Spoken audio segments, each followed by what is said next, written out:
Narito na ang numero 1 pagpapalita sa radyo na araw-araw.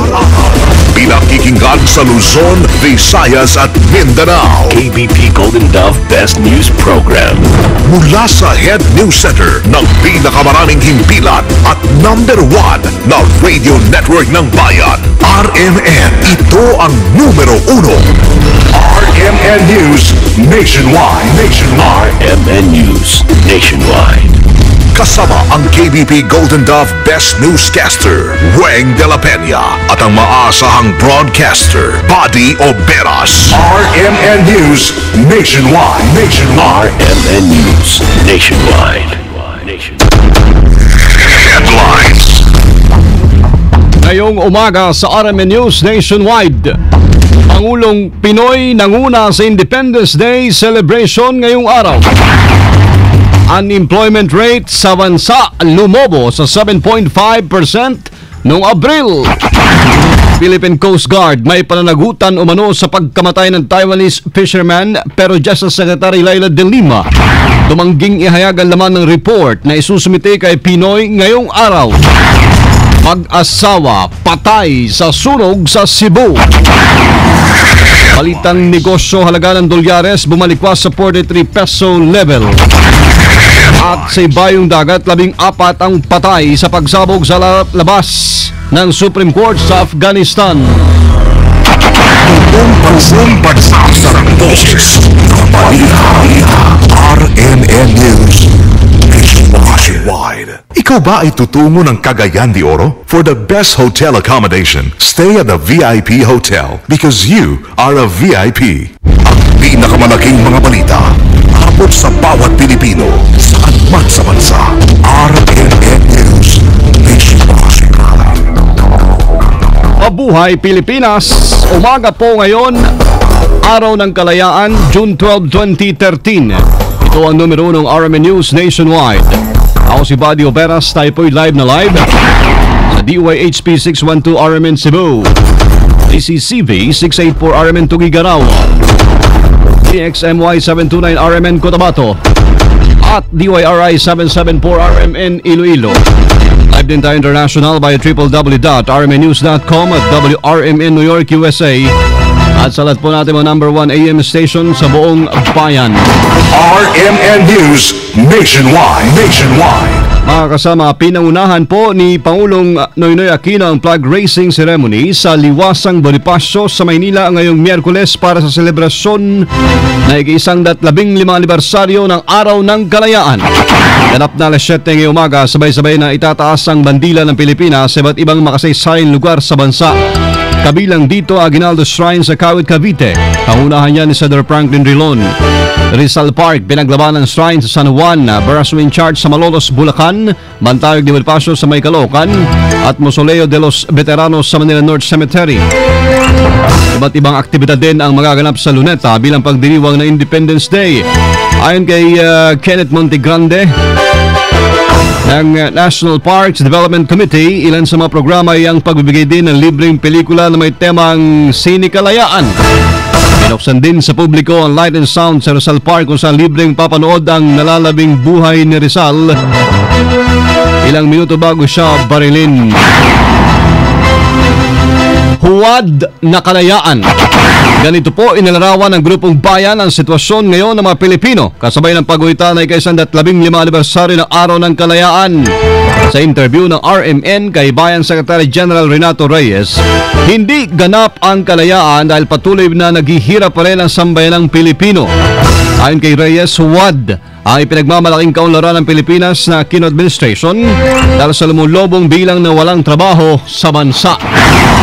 Sa ngayon ho, sa ilalim ng administrasyon ito, ang nakikita ho natin, ang umiiral ay isang huwad na kalayaan at kasabay niyan, yung huwad na kaunlaran. Huwad din yung pinagmamalaking paggaganda ng ekonomiya dahil nga kahapon nga lang sinasabi sa pinakamataas ang kawalang trabaho sa loob ng 3 taon. So, nakikita lang niya na hindi talaga tunay na malaya yung ating mga kababayan. Hindi sila malaya sa aspetong politikal, hindi rin tunay na malaya sa aspetong pang-ekonomiya dahil nga po sadsad sa kahirapan at talagang hindi maayos ang kanilang kalagayan. Binigyan pa ni Reyes ng diin na hindi uunlad ang Pilipinas dahil sa patuloy na pagdidikta ng iba sa administrasyon kung saan sila lamang ang may kinabang. Tignan nyo lang po yung ating ekonomiya na lang ho no? Yung pagsasapribado ng mga serbisyong panlipunan, itong conditional cash transfer, yung mga proyektong ang pumupuno ay mga dayuhang pautang, lahat po yan ay mayroong kakabit na dikta at malinaw kung sino ho ang nakikinabang. Hindi naman po yung mga Pilipino, kundi mga foreign corporations. Anggit pa ni Reyes, ang kailangan sa ngayon ay ang tunay na pagmamalasakit sa bayan.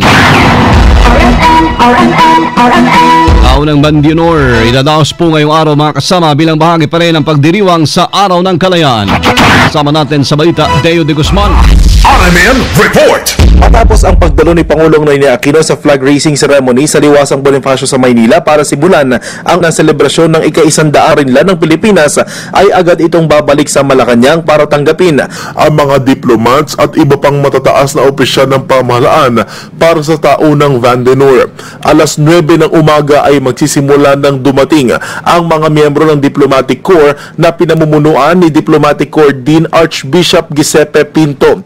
Dadalo din ang mga matataas na opisyal ng Armed Forces of the Philippines at Philippine National Police, pati na rin ang ilang senador at mga kongresista. Dito ay nakatakdang magbigay ng Independence Day message si Pangulong Noynoy Aquino, pati na rin ang Dean ng Diplomatic Corps. Kasama mo sa Palasyo ng Malacanang para sa DZXL 558, Deo de Guzman, Tatak, RMN. Radyo mo nationwide. Lumobo sa 7.5%, record high ang naitalang unemployment rate sa bansa noong nakarang Abril. Sabala po ito ng sinasabing pagtaas sa ekonomiya ng bansa.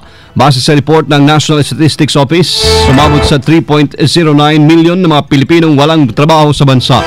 Mas mataas ito kung ikukumpara sa 6.9% na na-record noong nakaraang taon at pinakamataas na naitala sa loob ng 3 taon. Kaugnay ito ay nagpaliwanag si Pangulong Noy sa dahilan ng pagtaas ng unemployment rate.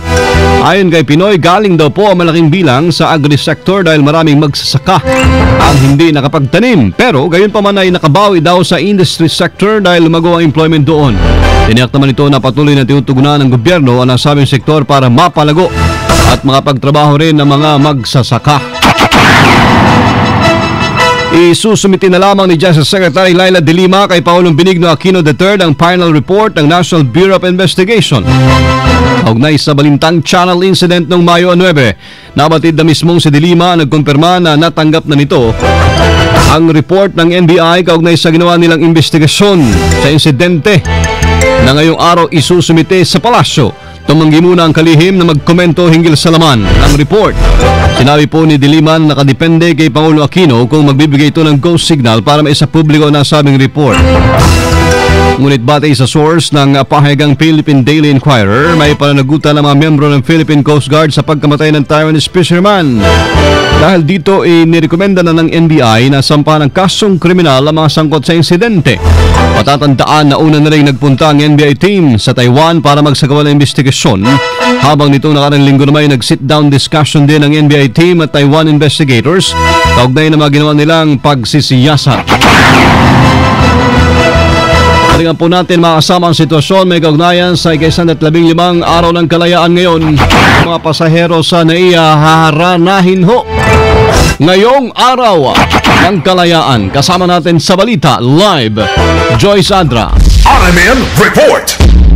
Alas 11 ngayong umaga, haranahin ang mga pasahero sa NAIA 1. Isang dayuhang airline ng Singapore Airlines ang mangunguna sa pagharana sa kanilang mga pasahero bilang handog sa mga Pilipino ngayong Independence Day. Ayon sa airline, ang kanilang Singaporean country manager ang nakaisip ng naturang ideya para sa mga Pilipino. Isang grupo ng mga Pinoy na mga awit ang kinuha ng Singapore Airlines para kumanta ng mga katutubong awiting Pilipino sa mga pasahero sa NAIA.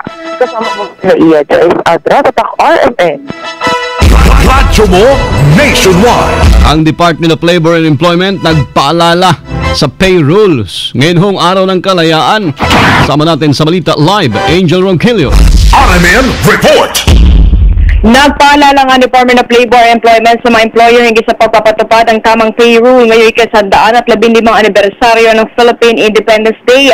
Ayon kay Labor Secretary Rosalinda Baldos, inuturing na isang regular holiday ang araw ng kasarinlan alinsunod sa deklarasyon ng Palasyo ng Malacanang sa itinakdang holiday pay rule sandole. Kung ang holiday natapat sa regular na araw ng paggawa at pumasok ay sa empleyado ay makatanggap siya ng 200% na kanyang arawang sweldo sa unang 8 oras. Kapag lumagpas na sa 8 oras, makakatanggap ito ng karagdagang 30% ng kanyang hourly rate. Kung hindi naman pumasok ang isang empleyado sa nasabing araw, ay makakatanggap pa rin siya ng 100% ng kanyang regular daily rate. Sakali namang natapat sa araw ng day off na isang manggagawang holiday at pumasok ito para magtrabaho, ay makakatanggap siya ng 200% ng kanyang daily hourly rate. Kasama mo sa lungsod ng Maynila, Angel Ranquillo, Tatak, RMN. Radyo mo nationwide. Mag-asawa patay sa sunog sa Cebu City. RMN Nationwide Report. Sama natin sa balita si Ken Galinea ng RMN Cebu.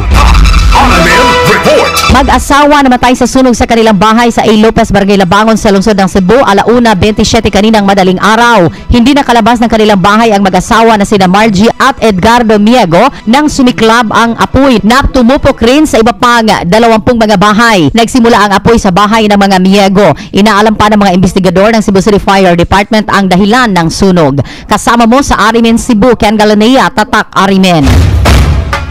Radyo mo nationwide.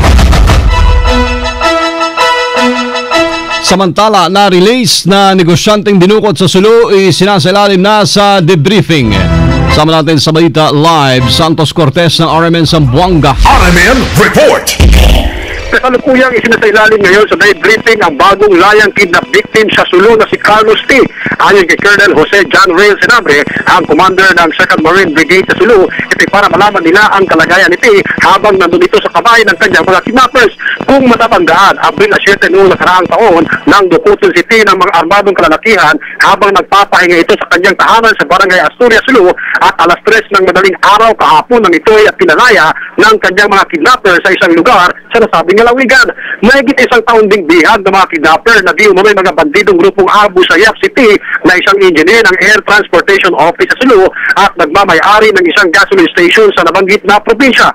Samantala, kinumpirma naman ni Colonel Senabre na wala umanong ransom ang ibinayad ng pamilya ni T kapalit ang kalayaan nito. Ayon pa kay Senabre na posibleng ang walang humpay na operasyon ng militar laban sa mga bandidong grupong Abu Sayyaf ang dahilan kung bakit napalaya ang biktima. Kasama mo sa DXRC RMN Zamboanga, Santos Cortez, Tatak, RMN. Radyo mo nationwide. Provincial Peace and Order Council nagpulong sa Maguindanao. Kasama natin sa balita live, Daisy Mangod, RMN Cotabato. RMN Report. Nagpulong kahapon ng Provincial Peace and Order Council ng Maguindanao na pinangunahan mismo ni Governor Esmael Toto Manguda Datu. Ayon kay Governor Manguda Datu, ito'y bahagi ng paghahanda para sa barangay election sa Oktubre upang tulad noong May 13, 2013 midterm elections ay maging maayos at mapayapa sa kabuuan na magiging halalan sa mga barangay sa probinsya. Sinabi ng gobernador na ang mga estratehiya o approach na ginamit ng PNP at AFP katuwang ang iba't ibang ahensya sa pagpapanatili ng kapayapaan at kaayusan noong Mayo na naging epektibo para sa tagumpay ng halalan sa Maguindanao ay siya ring gagamiting estratehiya sa barangay elections. Bubuo rin ang provincial government ng Special Action Team na tututok sa preemptive measures upang hindi lalong iinit ang barangay election. Aminado ang gobernador na hindi malayong magiging mainit ang barangay election dahil magkakamag-anak lamang ang mga maglalaban-laban dito kung saan ang ilan ay may rido. Kaugnay nito, balak din ni Governor Manguda Datu na i-convene ang mga miyembro ng Maguindanao Task Force for Reconciliation and Unification o MTFRU. Sinabi niya na magre-reorganize sila sa mga miyembro nito upang lalo pang palakasin ang task force.